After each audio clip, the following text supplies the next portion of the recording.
Hello guys, hope you guys are doing great. Welcome back to my channel.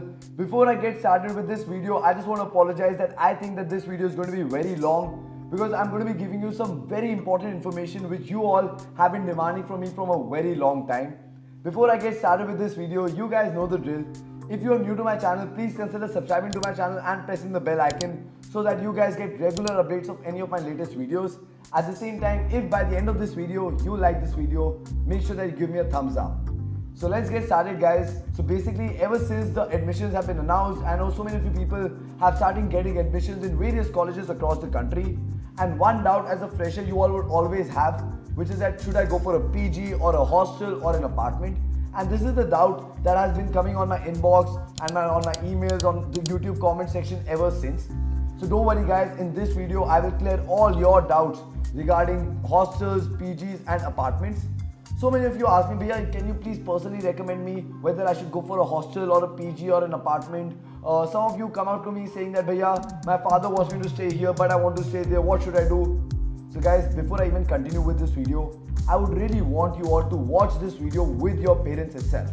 Ultimately, I am no one to recommend anything to anybody. I'm just here to share my 2 cents and what I feel are the benefits and the negative things about staying in a hostel, in a PG and in an apartment. Whether you like it or not is going to be completely your decision, and you guys have to take a decision, you and your parents together. I am just going to give you the information. I am not recommending anything at all. So please make sure that you get your parents along before I even get started with this video. So yes, as a first year, you have 3 options. Either you can stay in the hostel provided by the colleges, or you can stay in a PG, or you can stay in an apartment. Let's talk about apartments first.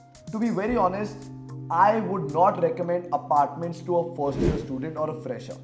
Why? Simply because as a fresher, you yourself have so many other challenges to take into consideration. You're moving to a new town, you're moving to a different new life, you are facing independence for the first time. With that, if you get an added burden of finding an apartment, then buying a bed or a cupboard along with that, or setting up your Wi-Fi, paying your electricity bills, getting a maid for maintenance, all of it is too much of a hassle for a first year student. Only those people can look in for an apartment, those who are like 4-5 boys or girls moving from a same school or a same town together in one different place. So they know that they're okay staying together and they are looking for an apartment because they want all the freedom. You guys can look in for that. But for everybody else, to be very honest, I would not recommend apartment in the first year. Yes, by the time that you are in your second year and your third year, you know the city well, you've got your friends circle, you know the people that you can move in with, you can look in for an apartment for sure. Even when I was in college, for the first year, I stayed in the PG, and only from the second year itself, I moved into a personal apartment of my own. Now talking about hostels versus PGs, I have divided this video very easily. Firstly, I will be talking about hostels, and that too, the benefits and the negatives of staying in a hostel. After that, we'll move to PG and we'll do the same, benefits and the negative things about staying in a PG. So make sure you watch this video till the very end. First and foremost, what are the benefits of staying in a hostel? Number 1 is that hostels are very nicely located. Majority of the hostels are inside the college campus itself, which gives you the location advantage a lot. And in a college scenario, it's a very big thing because you don't have to travel, you don't have to fetch for an auto or a rickshaw or book a cab. You can just walk down from your hostel building and enter your class building, which is like a 2-minute walk, 3-minute walk, which is one of the best things for people who are lazy to travel. Location of hostels is best because they are just centrally located. Along with that, some of the hostels of the universities are just opposite to the university or 1 or 2 minutes away, which again gives you the location advantage. Along with that, having this location advantage means that you can use the college facilities to its advantage. That means if you want to stay in the library for long, or if you want to play sports for long, or if you're just chilling in the garden, you can use all of those facilities of the college because you don't have to worry that, oh, I have to take an auto or go to my apartment or to my PG. So that is one of the best advantages of staying in a hostel. Number 2 is that the cost of hostel comes out to be very, very cheap. Why is that the case? Is because hostels, majority of them are in a big shared basis, which means you have a 3 sharing room, 4 sharing room, or dorm-like rooms where you have 5 or 6 people sharing. So the cost is definitely curtailed down. At the same time, a lot of these hostels have common washrooms, common spaces. So that is why it turns out to be way cheaper than any of the other options that you have, which is a PG or an apartment. The third benefit of staying in a hostel is the security and the warden system that the colleges have. A lot of the hostels inside the college follow very stringent policies, which means there are proper CCTV surveillance cameras, there are proper dorm wardens in each of the floors, and for all those students who want to be in a very secured environment, hostel is one of the things because it is very secured when it comes to security guards, CCTV surveillance, biometric attendance, dorm wardens. All of the things are provided to you in the college hostels, which again is one of the reasons why I see a lot of parents asking their students to please stay in the hostel because of the security purposes. So that definitely is one of the advantages of staying in a hostel.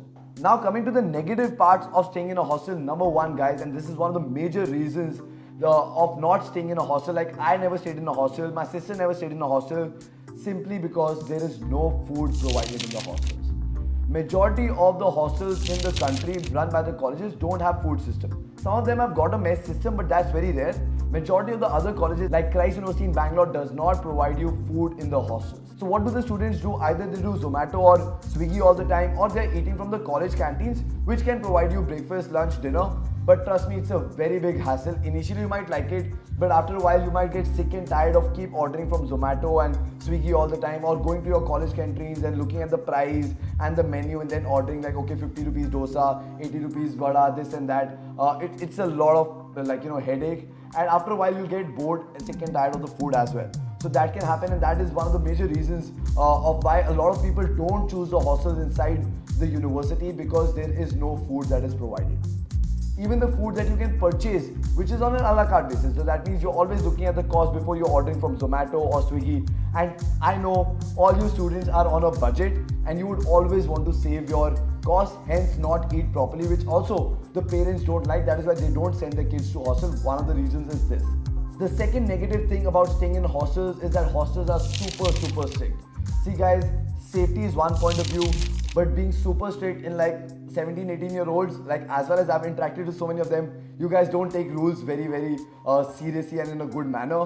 So staying in a hostel puts in added burdens, because the hostels would have deadlines of 8:30, 9, whereas you and your other friends who will be staying outside in an apartment or in a PG might just be going out for a walk, going out for coffee, going out for dinner, and you will not be able to enjoy those things because you are staying in a hostel, which kind of becomes very irritating. At the same time, a lot of the hostels have a lights out system, which means that around 11:30 the lights need to be out. Only the lights of the study area is on. Other than that, no lights are allowed. So that are also some of the kind of rules that are there. These rules depend from hostel to hostel and which college you're joining. So you please check with the college and their hostel authorities what kind of rules that they have. But majority of the hostels in the country have very strict rules. The third negative point about hostels is that there are no good recreational areas and no good infrastructure. Yes, if there is a newly built hostel in a newly built college, the infrastructure will be good. But if you're going to an old university which has an old hostel building, the infrastructure is very bad. So the beds are not great, the mattresses are not good, the washroom is not really very good. Along with that, you don't have a lot of the recreational features like a billiards table, a TT table, and all those things. So that also you need to check, which I know a lot of you people value when you're looking for a living space, because you want to have your own freedom and want to value the recreational time. A lot of the hostels have got like common study areas, which is a good thing. But you also need to check in the infrastructure of the common washrooms, because so many people are using it. Infrastructure of the rooms, whether if there is an AC there, not there, proper light system, Wi-Fi connections, all of those things also matter. And some of the old hostels don't provide very good facilities, and their beds, their cupboards, all of those things are very bad. So you also need to check into the infrastructure of the hostels. Fourth and the last point is that you need to be taking permission from the hostel wardens for each and every night out or any time that you want to go out. So guys, this again is like taking permission or getting something granted from the government, which means you will have to reach out to your parents will have to reach out to the dorm warden, and then the dorm warden will decide whether they want to allow you or not allow you. There is no late night entry system, so either you can take a night out or not take a night out. If you're taking a night out, then you have to stay out for the whole night, which again is not really very good. And again, taking a night out is not very easy. So you need to, it's a whole hassle process of sending emails, application requesting, and then dorm wardens deciding whether you want to go or not. Sometimes it's fine, but sometimes in case it is an emergency, it can be a very big problem as well. So these are the negative points of a hostel. Now let's talk about PGs. Firstly, what are PGs? Guys, PGs stand for paying guests. Ultimately, anything which is not a hostel is a PG. So there are PGs that is like, old uncle, auntie, they have a whole house. They keep one room to themselves, rest rooms they converted to a PG. That is also a PG. Then there are these lot of new companies and startups who are running in like a common shared spaces and have like a proper building that they have and all that. And then there are some old traditional houses that have been running PGs around a particular college from years after years. So everything is PGs. Now, what are the good parts about PGs? Number one is the infrastructure, specifically in the new PGs, the ones that are newly constructed buildings or the ones that are newly renovated. They provide you really good and modern infrastructure, which is very, very good. Which means also that you have a lot of freedom and flexibility to choose the kind of sharing rooms that you want. That means PGs will give you the option whether you want to stay alone in a room, which means one sharing, or double sharing, or triple sharing, or four sharing. I don't think so PGs have more than four sharing, but that's what they have. In hostels, you would either have to stay in a three sharing or a four sharing. Hardly hostels have a two sharing or a single sharing room. But in PGs, you can have the option of staying in a single room of your own or sharing it with one more person or two more people, depending it on what you want.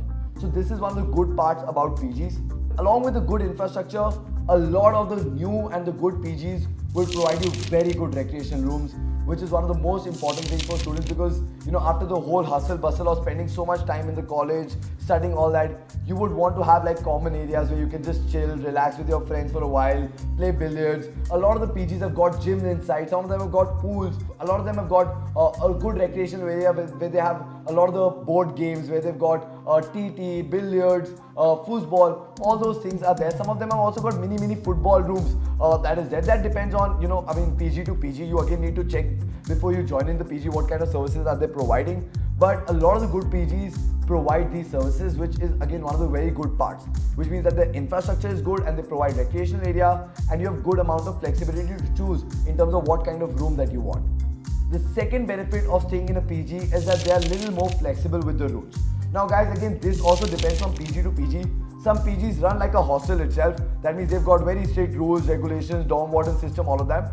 PGs have security, they have guards, they have CCTV cameras, they also have wardens, but they're a little flexible with the rules. So they are student friendly in that matter, which means that if you want to come back around 11, 13, 12, they allow that. Sometimes on weekend they know that students want to go out for a party, and if you want to come back around 12:31, that is also allowed. So that those kind of things are there. And along with the fact that if you want to take a night out, you can just ask your parents to just drop a test to the dorm warden. A lot of them will allow that. It's not like a permission system that you have to take. It's just let the dorm warden be informed that your parents are informed that you want to take the night out. So those kind of flexibilities are provided in PG. Again guys, they differ from PG to PG. So please check about the rules and regulations before you join into any PG. But yes, this is one of the benefits of staying in a PG.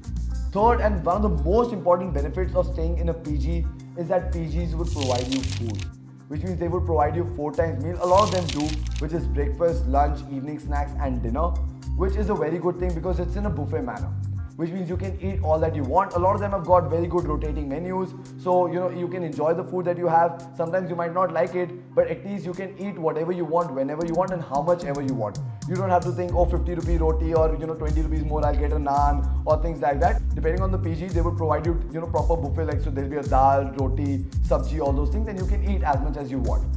Some of the PGs have got some rules, like if they are making non-veg, they will not give you more than 2 chicken pieces. If there is a pizza day, they will not give you more than one pizza or more than 4 slices. So these rules and regulations will again exist, and you need to check with the PG to PG. But in terms of parents and students both, one of the major reasons that if I have to recommend, I would recommend a PG is because they would provide you 4 times meal, and you don't have to think before you eat. So that is another very good benefit of PG. Fourth and the last reason of why you should choose a PG is because they also have community building that is there. A lot of the PGs you will see are like, they try to build a family with the people who are staying in that particular building. So they would celebrate birthdays together, they would celebrate parties together, they would celebrate festivals together. So many times for your festival you might not be able to go to your home because college would just give you 1 day off and it doesn't economically make sense for you to go to your home. So they celebrate those Diwalis and Navratris and all those kind of things. At the same time, a lot of those PGs also organize their school nights, right? Where there's like IPL Premier League is happening, IPL is happening, so IPL final they might just create like a games night. Or if there's a football match that's happening, they'll do something like that. So they try doing all of these community buildings also. Again, this is not the case with all the PGs, guys. You need to check which PGs have kind of the community building or not. But a lot of the good PGs that I know are trying to build on this community, which is really very good. And you feel like a sense of belonging and sense of like togetherhood with the people that you're staying with, because you build the biggest bond with the people that you stay with, not with the people that you're studying. That's another very important thing that I want to tell you all. Now let's talk about the negative parts about staying in a PG. First and foremost, PGs turn out to be expensive. To be very honest, guys, you pay for what you get. You will find PGs in all different ranges: 8,000, 10,000, 12,000, 14,000, 16,000, 20,000, 30,000, 40,000, 50,000. All of that you will get. But irrespective, if you're comparing it with hostels, you will always find the PGs to be cheaper, because ultimately they are profit run things and they want to make profit out of it, so they command a premium. But what is the premium? That really depends on what kind of services they're offering you. If they're offering you very modern rooms with all the good facilities and very spacious room, their price will be higher than people who are offering shorter rooms with not so good facilities. The food is average, so they will try selling their PG in a cheaper price. In general, PG turns out to be costlier than a hostel. Second con about PGs is that in some of the PGs, food really sucks, okay guys. It's very, very bad and pathetic. I can just give you my personal example. So when I was staying in my PG, I never used to eat food there. Whether it was a breakfast, lunch or dinner. Why? Because I used to absolutely hate it. The dal used to just look like water and the roti was very hard. So I never used to eat it. I know people around me who were staying in the same PG, they used to love the food and they used to eat it. But I was like, yuck, I cannot eat it. But then it is also because I am very choosy. I'm a North Indian. I was in Bangalore. So I was very choosy about the food. And also you can see how I look. If I would have eaten well, I would have had huge muscles. I don't. So I'm very, very choosy. That depends. But honestly, there is no control on the quality of the food, right? Some of the PGs provide you really good food. Some of them provide you good food, but only for the initial 1 or 2 months. And some of them provide very pathetic food. So you guys, I mean, there is no metric to check it up, because if you're going out for a trial, they might make really good food and you'll enjoy it. But if you're staying in the long, you'll realize that food is not good. So there's not a lot that you could do other than like checking out with the current students and the ones who are staying there, and all to check out for the review of the food. But again, food can suck in PGs because a lot of them are making it from common kitchens. A lot of them are making bulk food because they have like 200, 300 people staying in one building. So it's like sometimes the food can be also cold. So this is one of the negative parts about food. There is no control over food. From my personal example, like I always used to eat out. So even though I was paying in the PG for the food, I was paying the extra money because I was eating out all the time.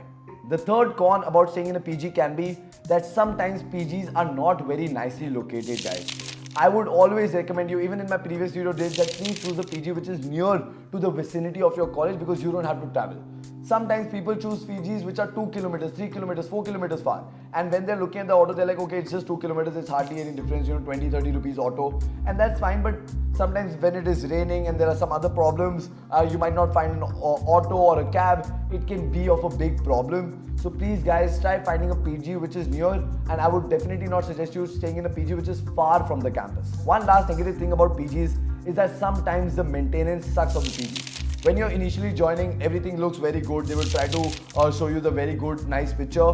But once you join in, after a while, the internet stops working, or the food becomes bad, or they're not cleaning your room every day. So those kind of things that they promise, they don't deliver on that. That also happens with a lot of the PGs. That is why, I mean, you guys will have to do your own research as well, which PGs are good, not good, and all those things are there. But sometimes, yes, the maintenance can be bad, and this again is one of the negative points. So I hope I have till now cleared both the good and the bads about both hostel and PG, and you guys can take your call. So many people were asking me right now that should we book the PG right now? Ultimately guys, it's your call, because you guys will be going to check out the college. So you guys can look out for a PG and you can book it up if you want to. There's so many PGs that are located around the campus itself. But I also know a lot of parents and people who are not booking the PGs right now. And I also would not recommend you to book a PG right now because it's too early. Right now, you might not be even sure whether you're going to be joining that particular college or not, because so many of the other colleges or competitor colleges are still having exams. Admissions is going to come out. So a lot of you people who admitted yourself in a private college, you might still be waiting for Mumbai University or Delhi University and their results.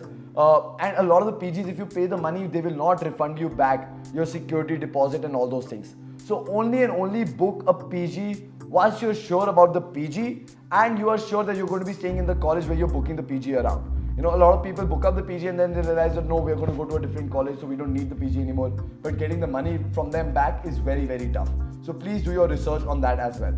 Along with that, just like last year and last to last year, I will be showing you guys around the PGs around different colleges across the country, whether it's Symbiosis, Christ University, Jain University, St. Joseph's, Mount Carmel's. I will try doing that. I'm going to be going to Bangalore in a couple of days from now. So I will be showing you all the PGs that I can possibly take a tour of, their rooms, the cost, the facilities that they provide, all of those things. So you guys can sit in your home, relax, watch those videos with your family members and then take a call into whichever PG you like, whichever suits your budget, whichever room you like, whichever thing you think is good in terms of quality. I will try showing each and everything that whichever PG allows me to take a tour of their property. I will try taking a tour of their property and showing you guys all the PGs that I possibly can, and I will try showing you PGs with all different price groups so that you guys can make a very informed decision. Ultimately guys, like I said, my job is just to give information. It's ultimately you and your parents that have to decide which is good for you or not. Thank you so much guys for watching this video till the very end. I'm really sorry for making this long video, but I have all your doubts regarding apartments versus PGs versus hostels are all clear to you. If you like this video, make sure that you give me a thumbs up. Follow me on Instagram and on LinkedIn. If still any personal doubt remains, please see me for my personal guidance and doubt clearing session, you and your parents, and I would love to help you all together.